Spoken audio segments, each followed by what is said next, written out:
Thank you, Mr. Vice President.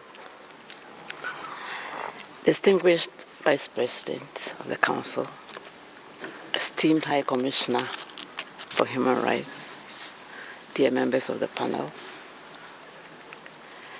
Excellencies, distinguished delegates, I'm honored to address the Human Rights Council for the first time as chair of the International Independent Expert Mechanism to Advance Racial Justice and Equality in Law Enforcement, cut short EMLA.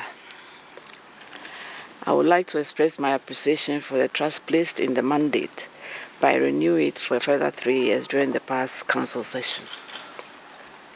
To date, the expert mechanism has produced 3 thematic and 4 country visit reports, held 3 annual sessions, transmitted 11 letters to member states on specific incidents and situations, among other activities you can find detailed in our annual reports. Manifestations of systemic racism against Africans and people of African descent by law enforcement and criminal justice systems are still prevalent in many parts of the world. In our continuous interactions with people and communities affected by police violence and misconduct, the mechanism hears repeatedly about the difficulties they face when demanding justice, accountability, and redress for violations by law enforcement officials. Broad impunity persists, and victims' rights to justice, truth, reparations, and guarantees of non-repetition are rarely fulfilled.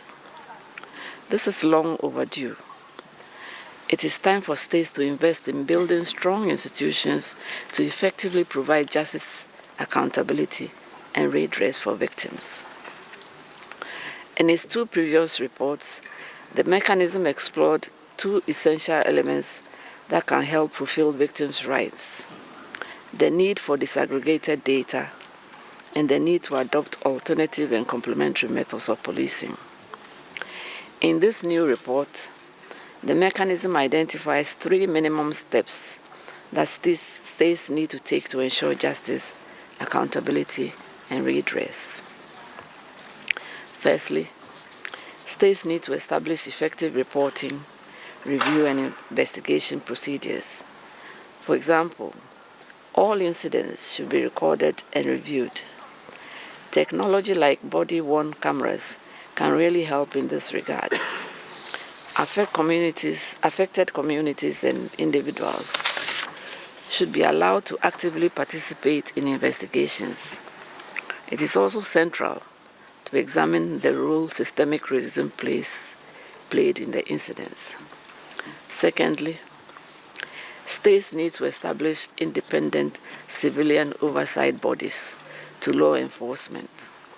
Victims of racially motivated police misconduct are in a particularly vulnerable situation, since often they have to file a complaint at the same institution and sometimes with the same individuals who are the perpetrators. This needs to change. Independent accountability mechanisms are needed.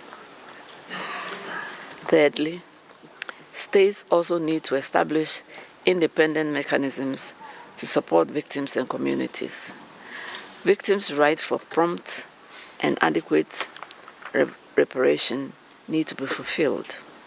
The best way to do it is through a specialized mechanism specifically designed to support them. We call on all states to implement these recommendations.